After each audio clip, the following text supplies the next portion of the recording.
Hello, everyone. Welcome back to Personalization Outbreak Podcast, your go-to podcast for meaningful conversations with influential leaders from different sectors every week.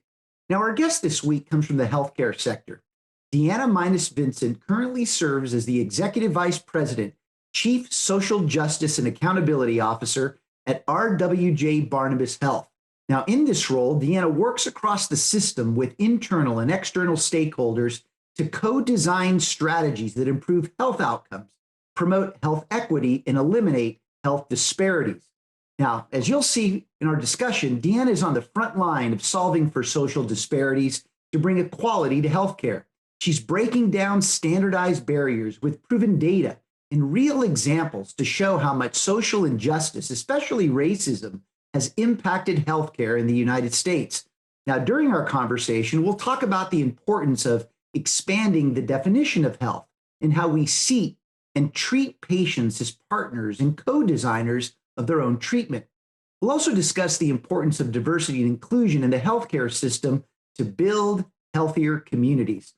In fact, DeAnna was one of our 30 thought leaders that participated as a speaker in my organization's 2021 Leadership in the Age of Personalization Summit that was held on October 21st.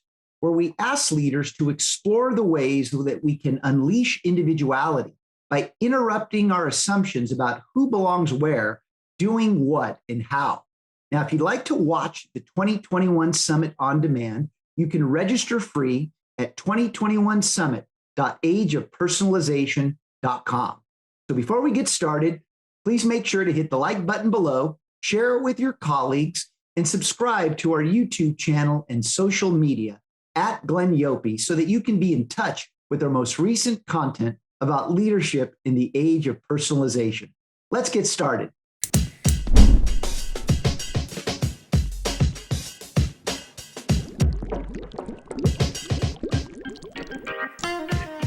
You are listening to Personalization Outbreak, a podcast about the collapse of traditional corporate standards in today's more personalized world. I'm Glenn Yopes. I'm a leadership strategist, author, contributor to Forbes, and founder of the Leadership in the Age of Personalization movement. On this show, I'm interviewing executives across multiple sectors to find out how the balance between standardization and personalization can exist. Welcome to the show, DeAnna. Great to have you. Thank you so much for having me, Glenn. I really want to thank you for taking the time to learn a little bit about the work that I'm doing at the system. Absolutely, DeAnna. Well, before we talk about the system, let's learn about you, because in the age of personalization, it's about getting to know the individual. So it's clear from your background, DeAnna, that you're meant to lead the kind of work that you do. Can you please take a moment to share your own lived and learned experiences?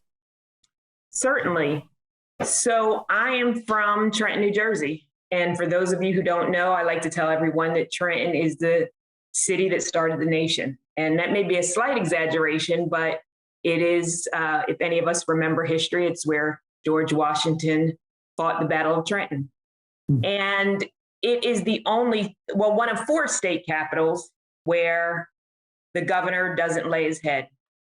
And I say that to kind of give you a sense of what has now become a blighted city. Growing up, it wasn't quite as blighted, but it definitely was an urban environment filled with all the issues that urban centers have. Poverty, violence, homelessness. And I was fortunate to grow up on a tree-lined street where everyone knew one another. I have 2 phenomenal parents who, after 56 years of marriage, they are still on their honeymoon. And they believed that education was a great equalizer.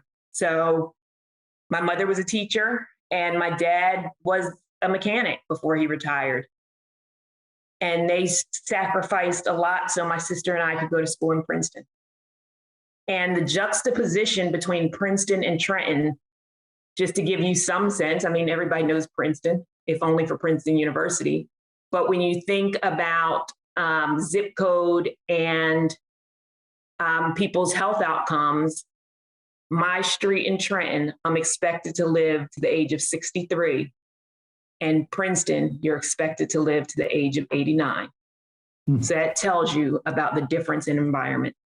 So we went to an all-girls school and we thrived. And that was my first entree into equity and racism, quite frankly. Being the only, being forced to look at things in a very different way. And I, continued on and of course went to college. I went to a historically Black college and quickly came back to New Jersey because I found the love of my life. And I've been married to him for 26 years and we have a daughter. And those are the two most important roles that I have, being a mother and a wife. But my career, my professional career, has taken me on lots of twists and turns. But always at the center of my world has been race and racism. And I say that because my father is of mixed race.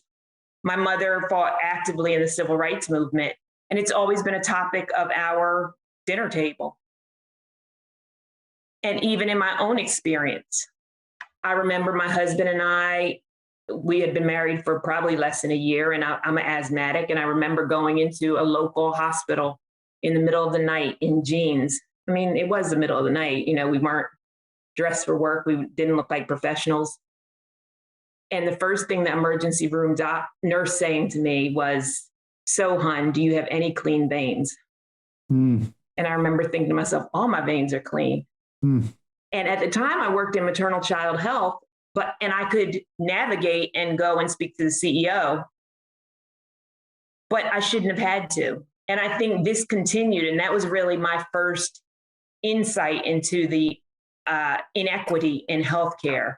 And it continued as my husband and I unfortunately lost our first baby as I was working on the governor's first blue ribbon panel on Black infant mortality.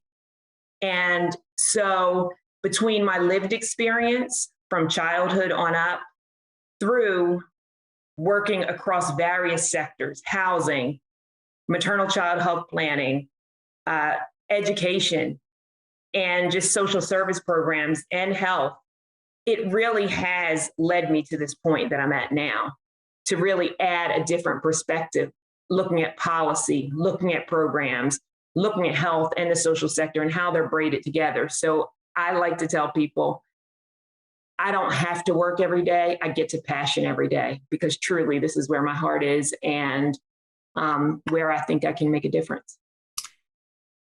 DeAnna, as I listen to your story, do you think it's important for those organizations that are looking to solve for social disparities and health equities, or even diversity, equity, and inclusion, just to name a few, that it's important that the individual that leads these efforts has lived the effort? I don't know that the individual who leads it needs to have lived the effort, because I'm thinking about our organization, and around the table, there's individuals of all backgrounds, but you definitely need people around the table who have lived and learned experience. Because I think there's huge importance in allies. Because if it was up to Black and brown people to end racism, we would have done it a long time ago. We would have said, we are over this, we're going to stop it today. But it takes everyone to end racism. It needs, because there's times when other people can speak up when I can't. When I'm in a meeting and there's someone who overspeaks me, there's someone who speaks down to me, even when I have more experience, more education, a valid point, and it's glazed over. I need perhaps a white male counterpart to say, well, did you hear what DeAnna said? And while that shouldn't be the case, it is the case right now. So how we use one another and how it becomes a part of the full journey forward. I don't know that it needs to be led by someone who is a underrepresented minority, but it definitely needs to have diverse opinions around the table. Well, thank you for that perspective, because I actually think that most people feel the opposite, but I completely agree with you. And I think this is part of, as I listen to your story, I'm learning that more and more people, clearly they haven't had your story because everybody's story is different, but they've had a story that might intersect with yours. And the point is that collectively, we all have the lived and shared experiences to get out in front of these issues. So thank you for sharing your story and really setting the tone for our conversation today. And, when you think about, RWJ Barnabas Health, I mean, the mission is to create healthy communities. Why is the focus not solely on patient and clinical care in its pursuit, DeAnna? Because I think that it used to be, probably 8 years ago, and we're a young system. We are 5 years old, and we are as a result of several mergers. And it used to be based on clinical care. And there was a realization that we needed to expand the definition of health. As a country, the US spends a lot of money on healthcare, and we are sicker than many of our other developed nations.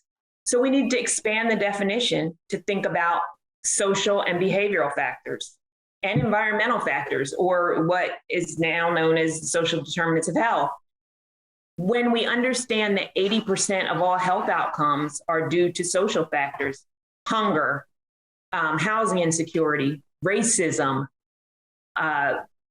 your economic status, your education, all of those things, then we cannot ignore them.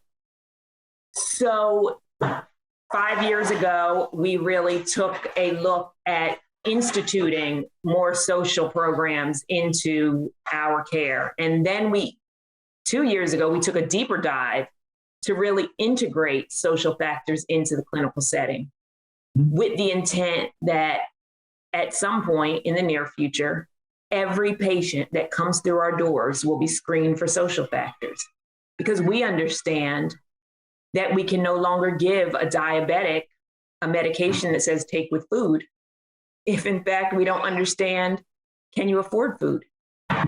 Or even if you're more affluent, do you know how to prepare healthy foods?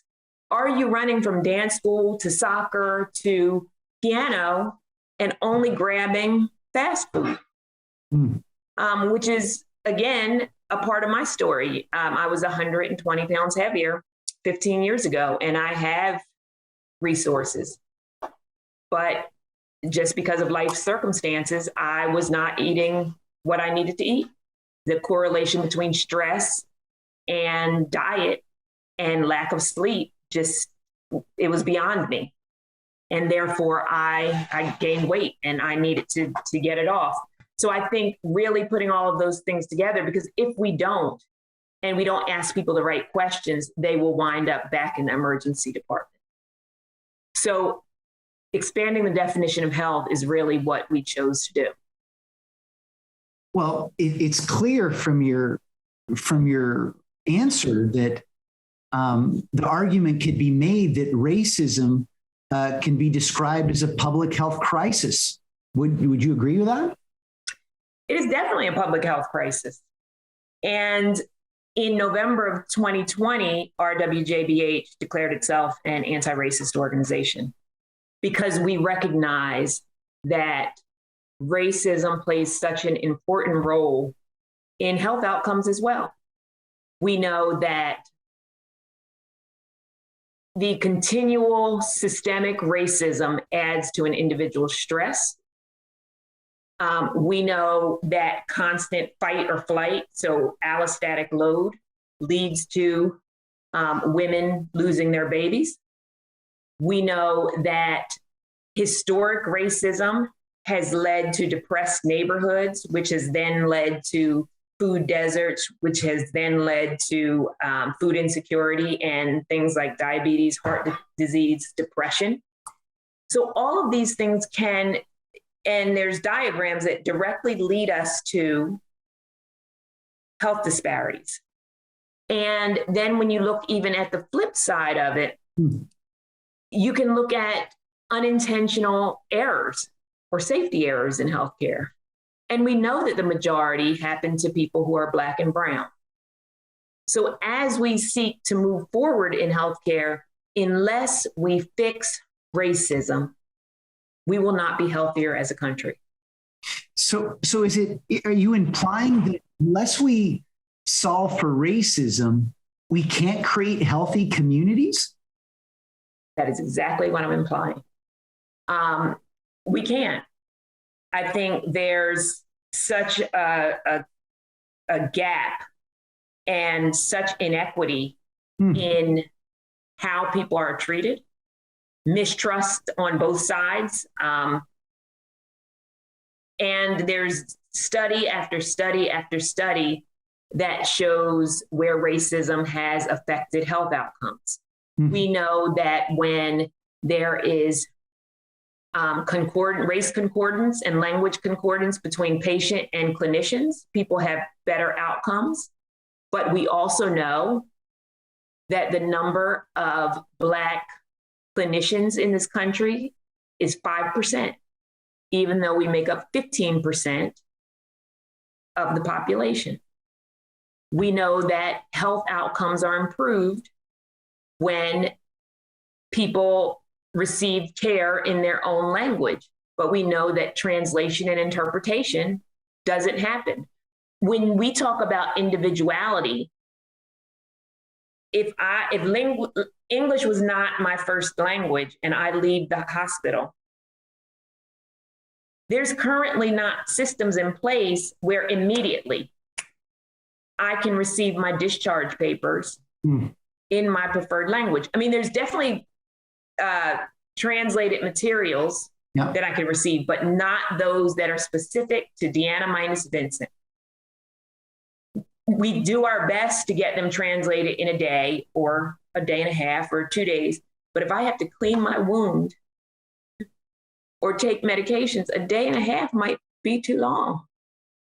I mean, infection can already set in. So we have to think about these things. I mean, those all lead to poor health outcomes.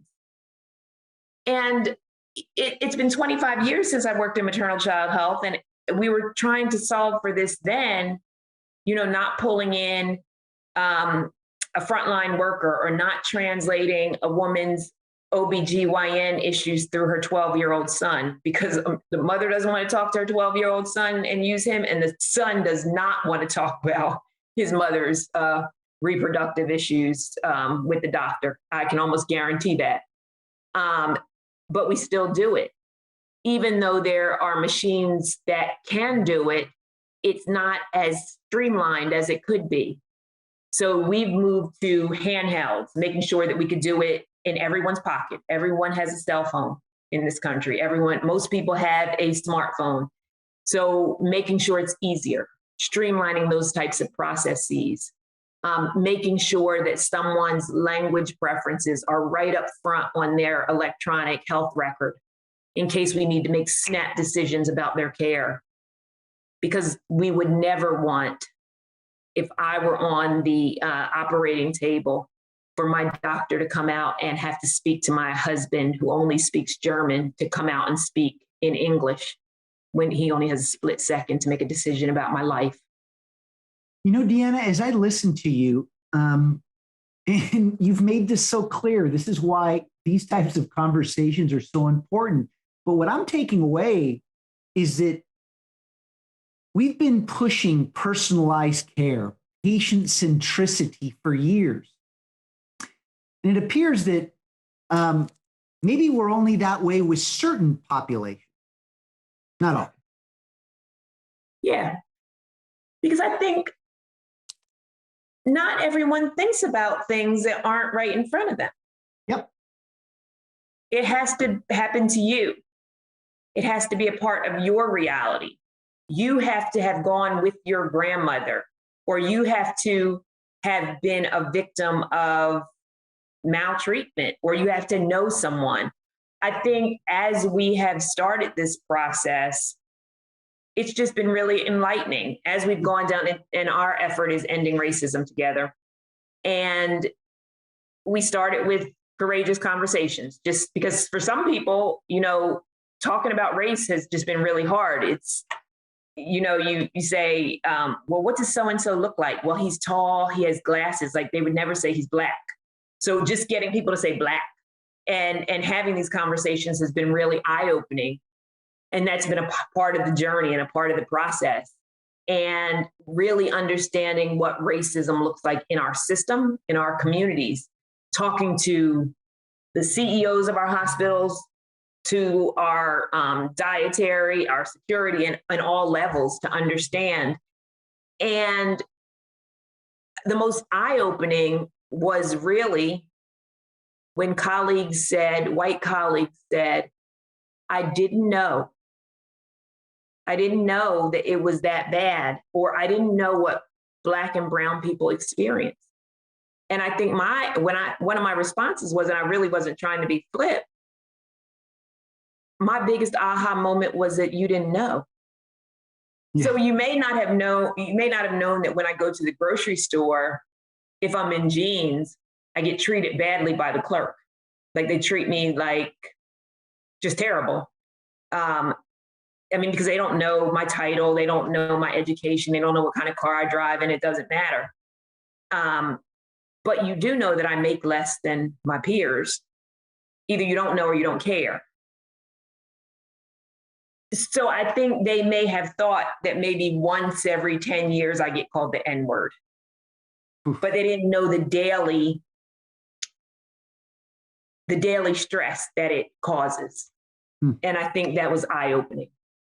And I don't think that they knew how it wears on people, or what our frontline teams experience, when patients say, I don't want to be served by that Black nurse or that Black individual. So we've really started putting in place policies to change those sorts of things. So for instance, we created a policy where no patient can choose a care provider on the basis of physical characteristics. So you can't say, I don't want a Black nurse. Of course, for religious reasons, they can choose on the basis of gender.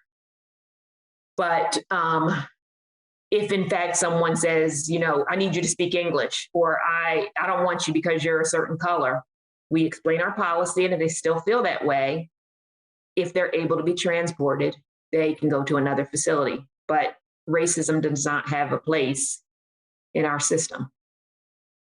DeAnna, I didn't expect to go here, but given what you're saying, I think people are probably thinking about this as they're listening to you.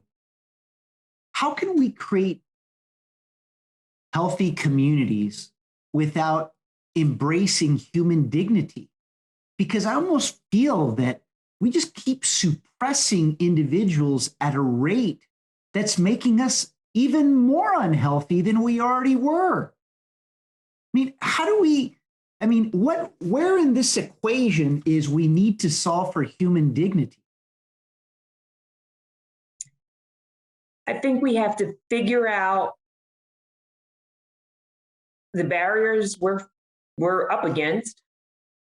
We need to make sure people are bought in, because we are the largest healthcare system in the state of New Jersey, and we are the largest private employer, and we have different opinions, right? There's some people who don't believe that racism exists at all, and our CEO has been clear that this may no longer be the place for them, and that's okay. As we start to change and grow and explore where we're going. But I think as we think about dignity and respect, Because I do agree with you. Maybe people don't say, okay, well, I haven't been racist, but even if you just treat people with respect, or the way you want to, the golden rule, treat people the way you want to be treated. But I think you have to take the blinders off. And you also have to realize what constitutes disrespect. So we've spent a lot of time on things like microaggressions. What are microaggressions? Where might you be offending me? Something that you may not find offensive. When you say, my DeAnna, you're so articulate. You're not like others. Other what? What am I not like other? Am I not supposed to be articulate? Of course, I went to college. I have a graduate degree. I'm pursuing my doctorate. Of course, I'm supposed to be articulate. So knowing that that's offensive, so I think learning, it is a constant learning of what, and being open about what you don't know. We're in the process of changing our holiday policy, or looking at it so that people take the holidays that are most meaningful to them. And there were things that I didn't know about Islam. So I had to call some of my colleagues and say, okay, well, how do you know when Eid or the lunar, how do you know exactly when the holiday is? But I had to be vulnerable and say, I don't know. So I think in order to get to dignity, we have to know what the problem is and be vulnerable. And I don't know that everyone is ready to do that. Well, speaking of vulnerability, as you well know, DeAnna, many companies have stepped up since the pandemic. They've had pledges signed, decrees made. And what steps has RWJ Barnabas Health made to make a real commitment given the social inequities in this country? Or do you think that a lot of these things are just lip service? What are your thoughts? So we have taken real steps. As I said, we committed in November of 2020. We have a board committee, which is relatively unheard of for us. Of course, we have board committees, but to take a day-to-day function and create a board committee for it was rare. So we have a board committee that is looking at social justice and ending racism. We have a steering committee that is led by that is chaired by our president and CEO.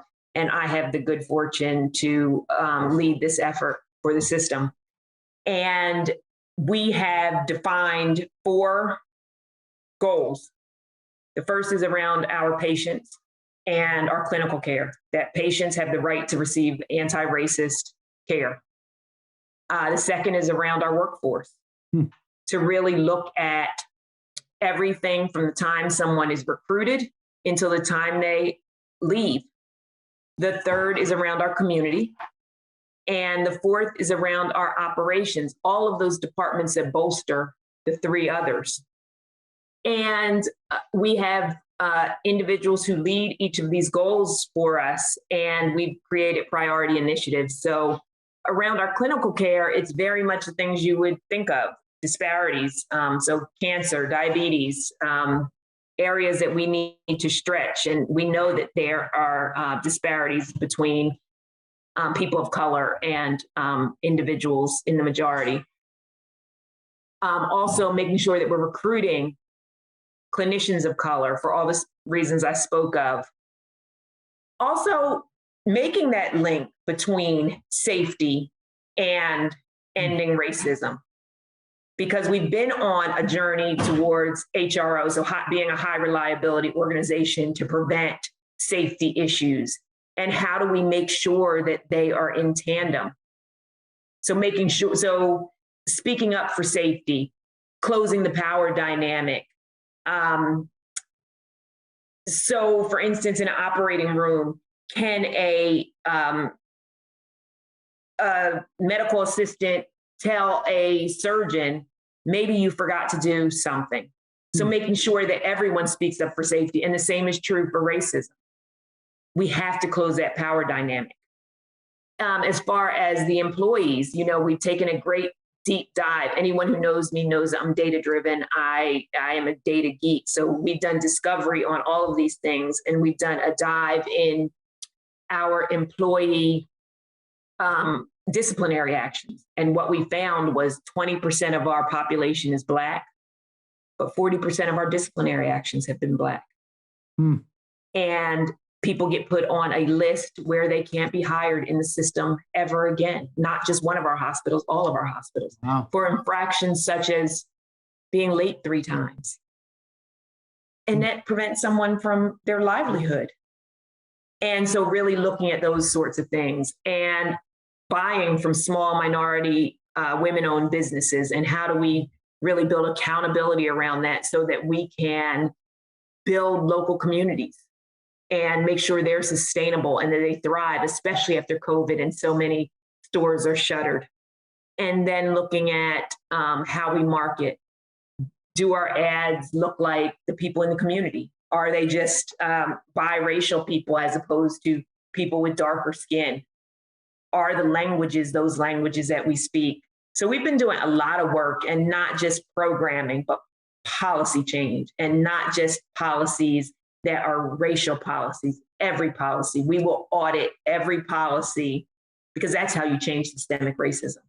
So DeAnna, how, as we start wrapping this up, for someone that decided to listen or watch this podcast and this information at a high level, they've seen it all over the news, but have finally stepped in to learn more about it.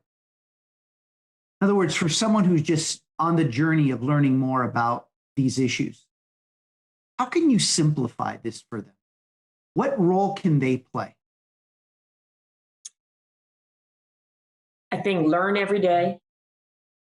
Learn, either be an advocate or an ally, and look at yourself in the mirror and see what you can do to make your corner of the world better.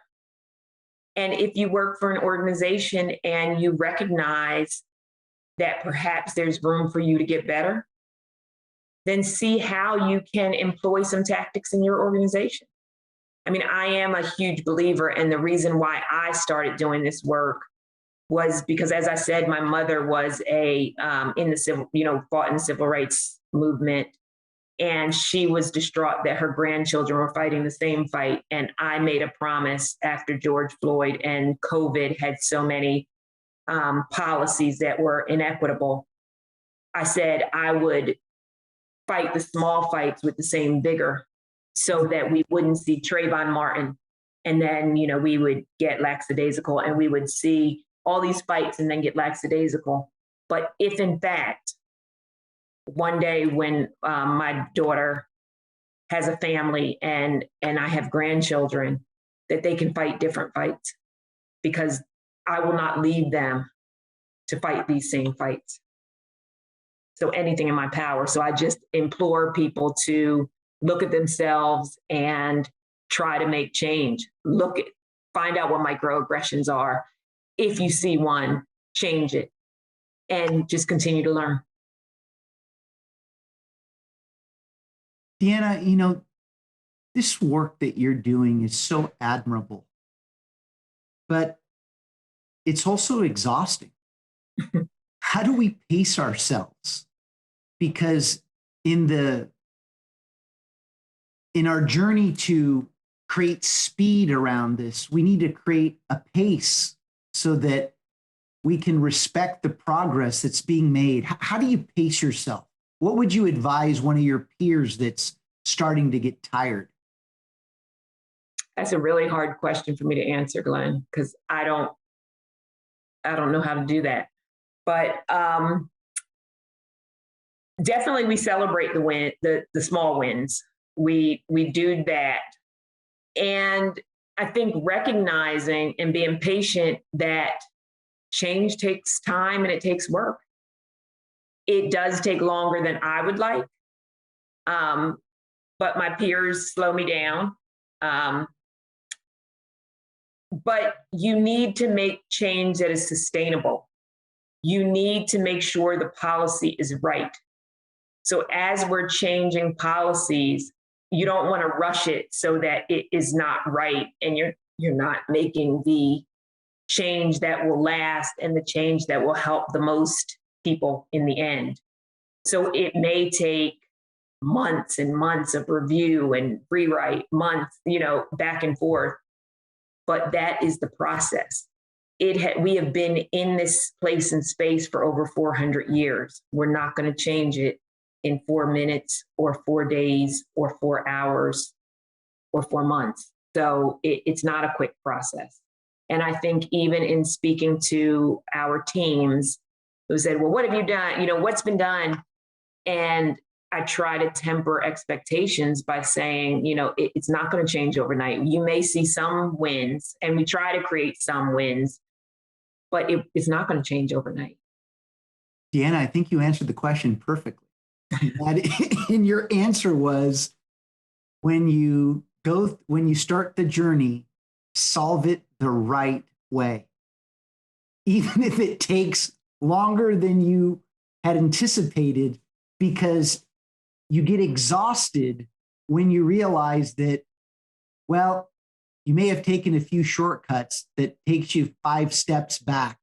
But if you solve it the right way from the beginning, you actually, step by step, you start stitching the moments together, and you're actually start building momentum that's measurable. So I think you answered it perfectly. And I think that in the end, what you've done for us today is give us hope. You've given us clarity, not just around the issues, but just how hard this is. And that, as I often say, knowing something's right isn't enough to start doing what's right. And knowing something's wrong isn't enough to stop doing it. And I think we really need to, regardless of the color of our skins, we need to really look at ourselves in the mirror and ask the big question that you started us with. How do we build healthier communities? And I think you've articulated that very, very well, because today we need them more than ever before. And I think without them, then things become very challenging to sustain. So I greatly appreciate your time and your insights. And I'd like to share this with all of our listeners and viewers that you're going to be able to hear more from DeAnna at the Leadership in the Age of Personalization Summit on October 21st. And so I really appreciate your dedication to this movement, this conversation, and it's just beginning. And the good news is that there is a lot of progress being made, but because we've had to take the time to do things right, sometimes it doesn't feel like there is. But thankfully, there's leaders like you who have dedicated yourselves to making sure that that we get out in front of this before circumstances force their hand. DeAnna, thank you so much for your time today. You've been wonderful. Thank you. And as we close the show every week, when you lead in the age of personalization, you will see things that others don't, do what others won't, and keep pushing when prudence says quit. Thank you very much. Thanks for listening to Personalization Outbreak. Make sure to subscribe so you never miss a show. If you enjoyed the content, visit ageofpersonalization.com to check out our free streaming video series and learn how to get involved in the movement. I'm Glenn Yopes. I wish you a good day, and remember, without strategy, change is merely substitution, not evolution.